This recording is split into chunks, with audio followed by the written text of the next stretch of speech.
Assalamualaikum warahmatullahi wabarakatuh. Waalaikumsalam warahmatullahi wabarakatuh. Alhamdulillah, hari ini kita masih diberikan kesehatan, kesempatan, waktu untuk kembali bertemu dan bersilaturahmi dalam mata pelajaran pendidikan agama Islam. Bagaimana kabarnya hari ini? Baik. Sehat? Sehat. Alhamdulillah. Sebelum kita mulai pembelajaran hari ini, ketua kelas silakan dipandu teman-temannya untuk berdoa. Silakan. Duduk siap. Sebelum memulai pelajaran hari ini, marilah kita membaca doa. Doa dimulai.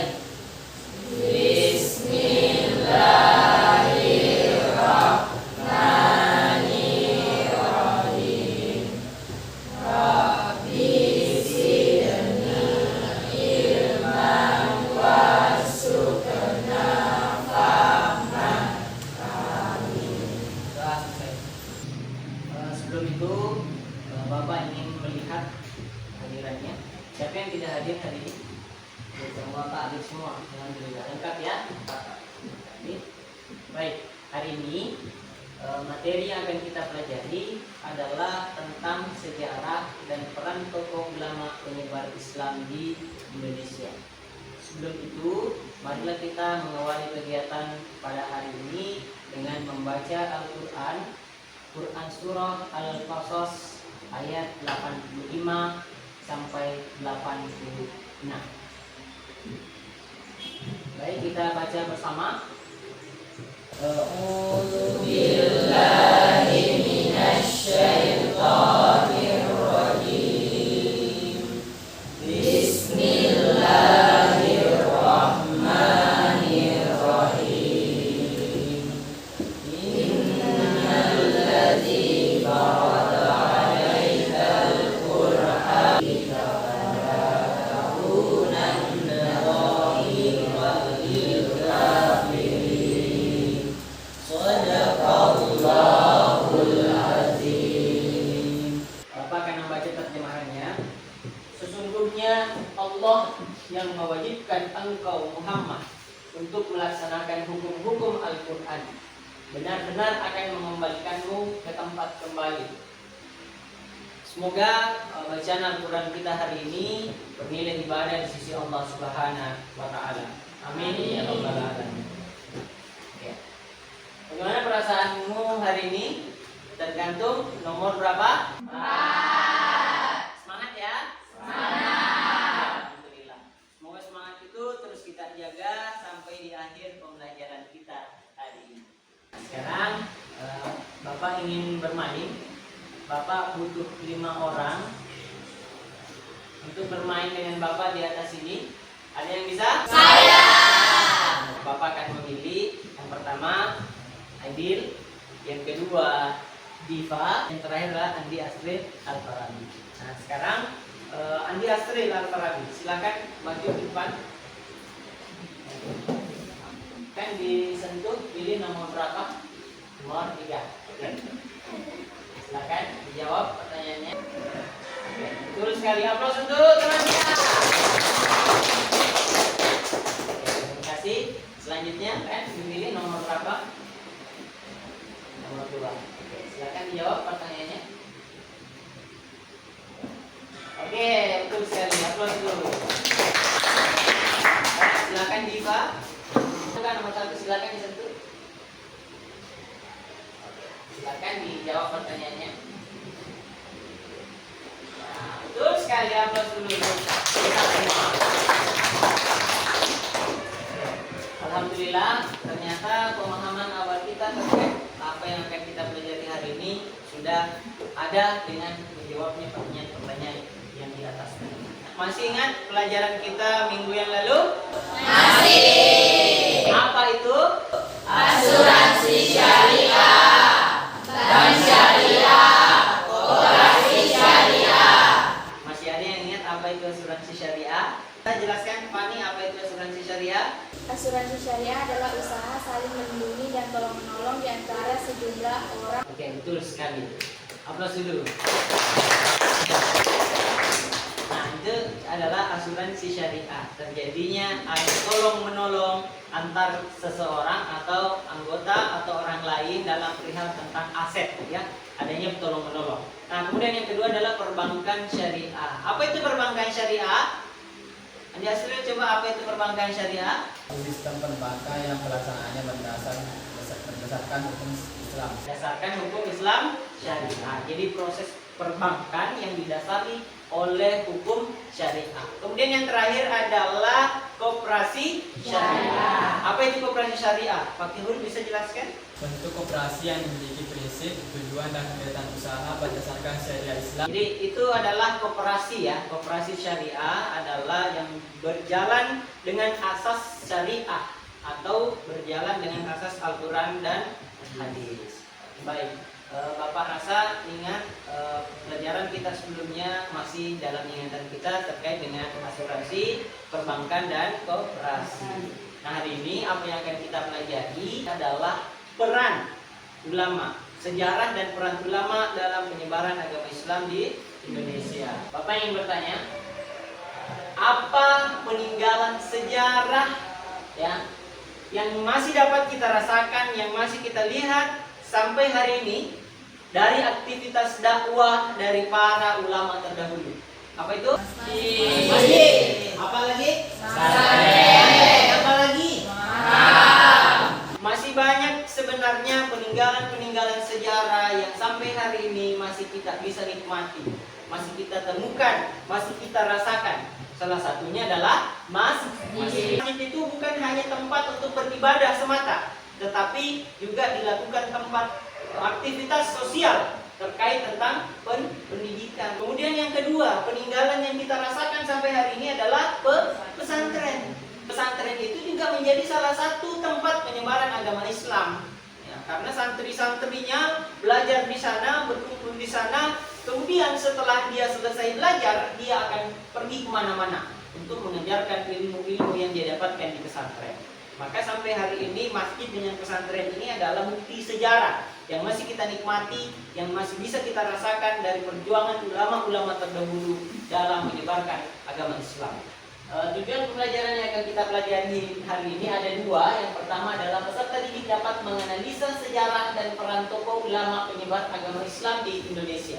Ini nanti anak-anakku, di akhir pembelajaran Anda itu mampu menganalisis sejarah dan peran tokoh penyebar agama Islam yang ada di Indonesia. Kemudian yang kedua adalah peserta didik dapat membuat bagan timeline sejarah tokoh ulama penyebar ajaran Islam di Indonesia dan memaparkannya. Nanti anak-anakku kita akan membuat timeline. Apa itu timeline? Timeline itu adalah garis sejarah, ya, jadi garis sejarah dari awal terbentuk sampai akhir daripada sesuatu perjuangan daripada tokoh ulama penyebar Islam di Indonesia. Baik, sekarang silakan perhatikan video yang ada di atas. Silakan dilihat, disimak secara seksama materi tentang penyebaran agama Islam di Indonesia. Pada video kali ini kita bakalan membahas tentang masuknya agama Islam ke Indonesia dari sejarah. Teori ini didukung oleh seluruh penghuni William Shakespeare, Bernard Fleck, dan James Kidnapper. Menurut teori sejarah, Islam masuk ke Nusantara sekitar abad ke-13, dibawa oleh para pedagang Islam dari sejarah. Teori Mekah. Teori ini didukung oleh Buya Hamka dan Joseph Haller. Dari video tadi, jadi anak-anakku sudah memiliki gambaran bagaimana sih proses penyebaran agama Islam masuk di Indonesia dari beberapa tayangan video tadi tentang teori-teori penyebaran Islam.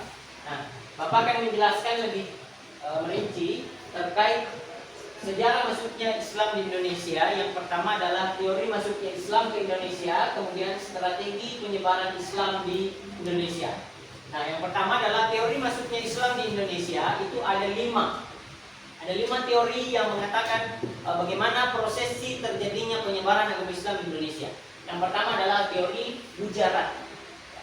Teori Gujarat ini, Islam dibawa para pedagang muslim dari Gujarat sekitar abad ke-13 dan teori ini didukung oleh sejarawan barat.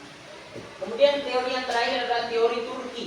Islam dibawa orang Kurdi dan Turki selain dari orang Arab dan Tiongkok. Teori ini dikemukakan oleh Martin van Brennessan.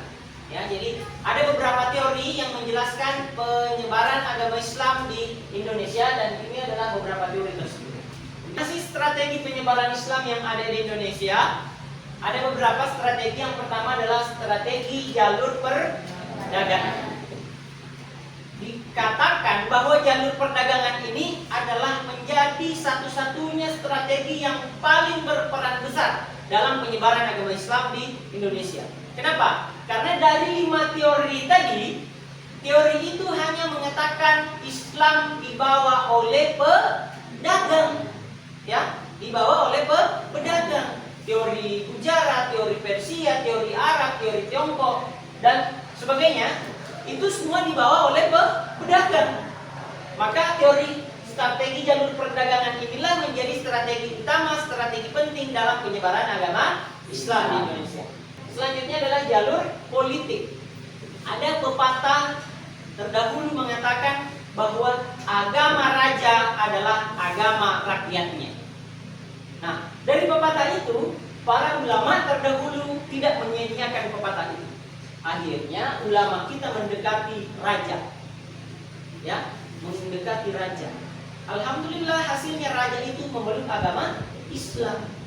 Dengan kekuasaan raja itu tadi, agama Islam bisa berkembang sangat pesat karena dengan teori itu tadi, pepatah itu agama raja, agama rakyatnya.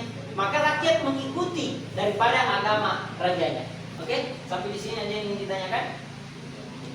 Ada? Alhamdulillah. Semua sudah paham ya? Baik, sekarang kita masuk di tokoh ulama penyebar Islam di Indonesia. Bapak sudah kirimkan link video di grup pembelajaran kita. Silakan diamati, silakan dipelajari. Silakan dibuka video yang Bapak sudah kirimkan di grup.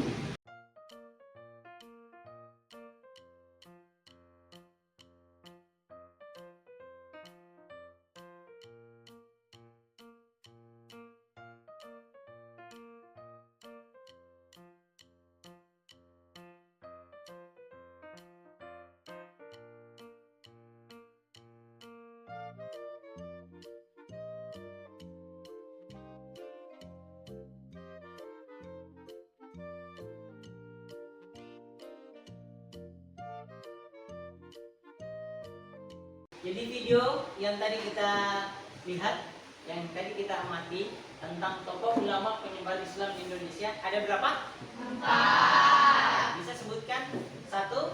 Syekh Abdul Hafid. Yang keempat? Syekh Kuro. Syekh Kuro. Sebelum kedatangan Wali Songo itu ada 4 ulama, ya, penyebar Islam di Indonesia yang menjadi penyebaran terlebih dahulu sebelum Wali Songo tersebut. Nah, semoga dengan menonton video tadi kita bisa memahami bahwa peran-peran para ulama terdahulu itu terkait tentang penyebaran agama Islam. Silakan buka bukunya halaman 146. Silakan buka buku halaman 146. Silakan diperhatikan. Silakan diperhatikan bukunya 146. Bapak akan membagi kelompok, ya, yang terdiri dalam 5 orang.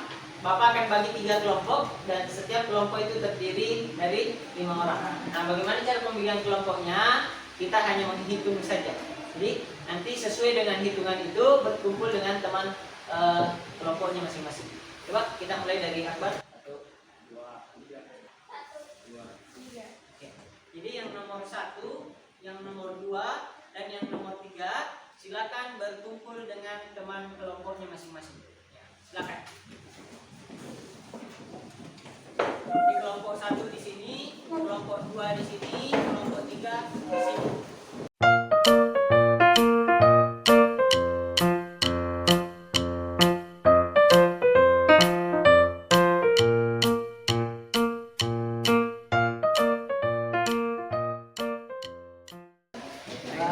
Anak-anakku silakan perhatikan apa yang kita akan lakukan dalam kelompok itu. Yang pertama adalah setiap kelompok memilih satu kerajaan Islam di Indonesia yang ada di wilayah Sumatera, Jawa, dan Sulawesi. Setiap kelompok membagi tugas kepada para anggotanya dan saling membantu satu sama lain dalam mengerjakannya. Yang ketiga, setiap kelompok menjelaskan bagian materi yang didapatkannya kepada anggota lain sehingga semua anggota kelompok memahami keseluruhan materinya. Kemudian, tuangkan hasil yang sudah didapatkan dalam bentuk timeline, garis waktu dengan aplikasi Canva dan presentasikan bersama dengan temannya di depan kelas nanti. Bapak akan membagikan NKPD. Kembali ke dia.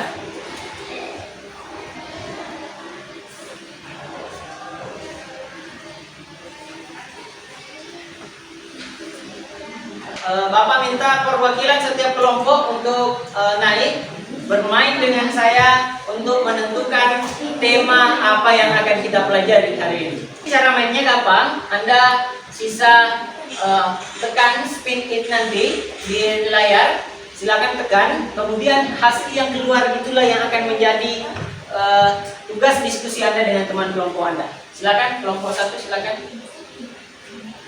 Oke.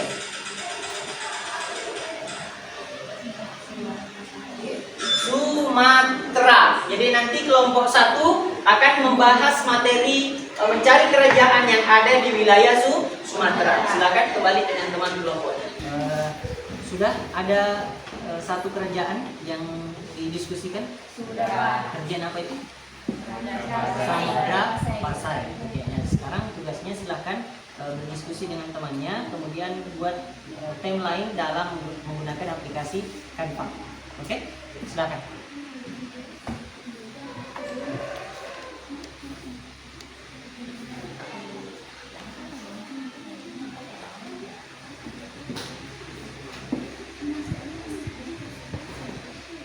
Kerajaan yang kita tentukan? Sudah. Kerajaan apa itu? Gorontalo. Sudah ditentukan, dapatkan informasi? Sudah. Sudah ya. Oke, sekarang silakan buat dalam bentuk timeline menggunakan aplikasi Canva. Silakan.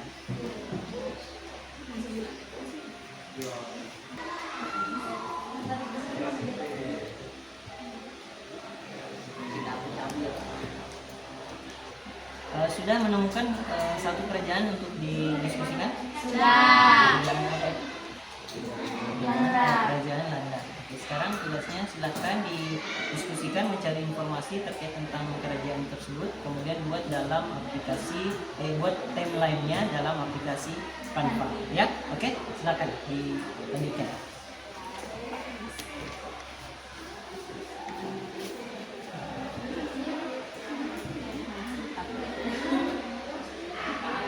Hasil diskusi dari teman-teman kita, oke? Gimana, selesai? Selesai ya? Oke. Ada masalah? Tidak ada. Kita akan presentasikan ya hasil diskusi teman-teman. Oke? Gimana? Sudah selesai? Sudah. Ada masalah? Ada kendala? Sudah. Oke, selesai ya? Selesai. Alhamdulillah. Ini nanti setelah ini kita akan presentasikan hasil diskusi di depan kelas kita. Oke? Waktunya sudah habis. Jadi hasil diskusi akan kita presentasikan di depan kelas bersama-sama dengan teman-teman yang lain. Namun untuk pemilihan siapa yang akan tampil duluan, kita akan kembali bermain menggunakan aplikasi Wordwall dengan yang sama tadi. Ya, kita akan spin siapa yang akan tampil pertama untuk mempresentasikan hasil diskusinya. Kita lihat.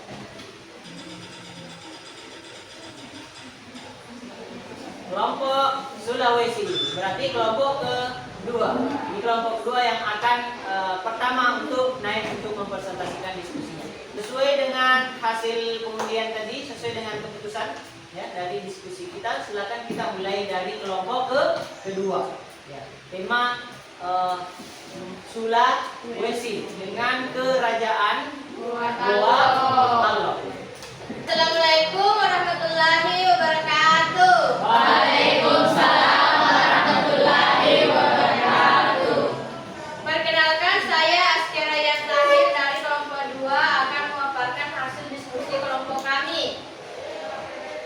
Kerajaan Goa Talok terbentuk melalui proses yang panjang dan kompleks. Berbagai kerajaan kecil dan komunitas di wilayah Sulawesi Selatan secara bertahap bersatu dan membentuk kerajaan yang lebih besar. Tokoh-tokoh penting yaitu Tumanurung dianggap sebagai leluhur kerajaan Goa. Tulisan kuno yang berisi berbagai macam informasi tentang sejarah, adat istiadat, dan pengetahuan masyarakat Goa. Sekian pemaparan hasil diskusi kelompok kami. Wabillahi taufiq wal hidayah. Wassalamualaikum warahmatullahi wabarakatuh.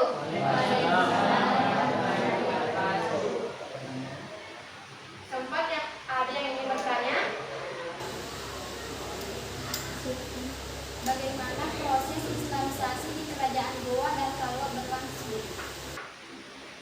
Ya, saya akan menjawab pertanyaan dari kelompok 3, yaitu proses islamisasi di kerajaan Goa dan Talok terjadi secara bertahap dan kompleks, dipengaruhi oleh berbagai faktor baik internal maupun eksternal.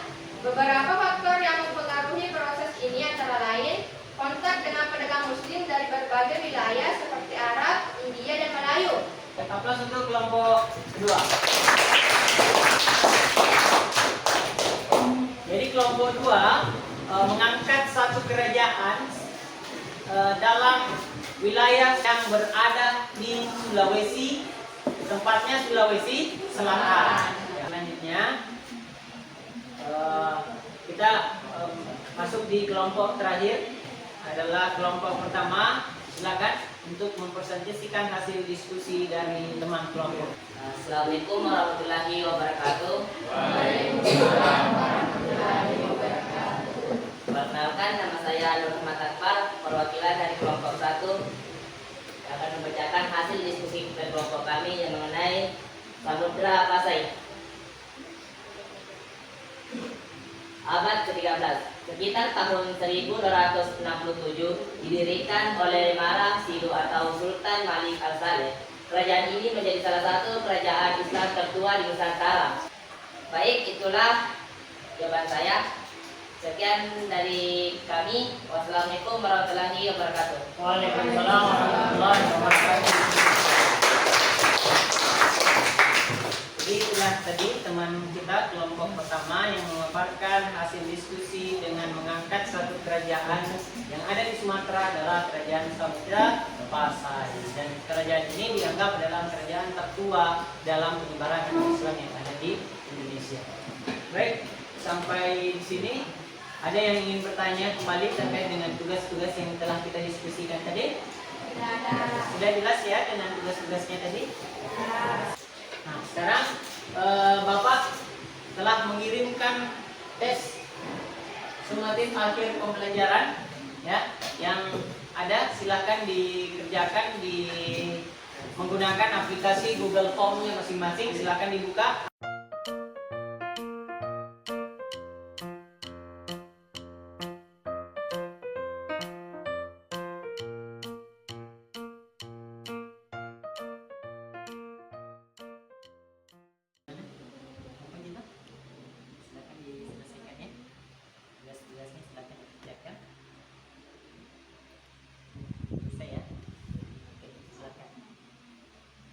Ya, sekarang kita sebelum menutup pelajaran hari ini, Bapak ingin melihat sampai di mana pemahaman kita terkait tentang pelajaran yang kita pelajari hari ini. Nah, kita masuk di refleksi. Ada yang bisa sebutkan tokoh ulama dalam penyebaran agama Islam? Saya. Silakan, Fani Ashari. Silakan berdiri. Tokoh utama dalam penyebaran Islam di Indonesia yaitu 1. Syekh Jumadil Kubro, 5. Syekh Ibrahim As-Samarkandi. Terima kasih. Aplaus dulu untuk teman kita. Jadi, ada beberapa tokoh ulama ya, yang menjadi penyebar agama Islam sebelum Wali Songo. Ya, salah satunya itu tadi adalah Syekh Jumadil Kubro, Syekh Ahmad dan lain sebagainya. Baik, terima kasih. Kemudian yang kedua, siapa yang bisa memberikan kesimpulan terkait dengan strategi penyebaran Islam di Indonesia? Silakan. Lihat. Strategi penyebaran Islam di Indonesia. 1. Jalur perdagangan. Dan 6. Jalur kesenian. Aplaus dulu untuk teman kita. Terima kasih telah memberikan kesimpulan dari pelajaran kita hari ini. Jadi ada beberapa strategi penyebaran Islam yang ada di Indonesia. Yang pertama adalah jalur perdagangan, yang kedua jalur pernikahan, yang ketiga jalur pendidikan, yang keempat jalur kesenian, yang kelima adalah jalur politik, dan yang terakhir adalah jalur tasawuf. Alhamdulillah, pemahaman kita dalam proses pembelajaran kita hari ini terkait tentang sejarah dan peran tokoh ulama dalam penyebaran agama Islam. Sebelum kita menutup kegiatan hari ini, Bapak akan menyampaikan topik pembahasan yang akan kita pelajari pertemuan yang akan datang adalah P5. Apa itu P5? Proyek penguatan profil pelajar Pancasila.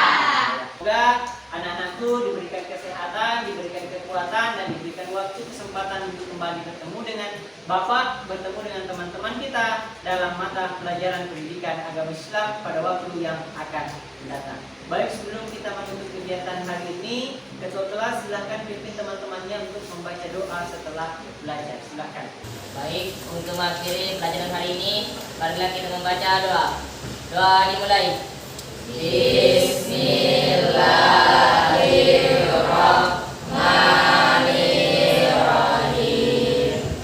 Qul huwallahu ahad, Allahus samad, lam yalid wa lam yulad wa lam yakul lahu kufuwan ahad. Amin. Doa selesai. Gimana pelajarannya hari ini, menyenangkan ya? Asik ya? Asik. Mudah dipahami? Mudah. Baik, sebelum kita menutup kegiatan hari ini, mari kita sama-sama membaca Alhamdulillah. Semoga pelajaran kita hari ini bermanfaat untuk kita, untuk kehidupan kita yang akan datang. Baik, cukup sekian. Assalamualaikum warahmatullahi wabarakatuh. Waalaikumsalam warahmatullahi wabarakatuh.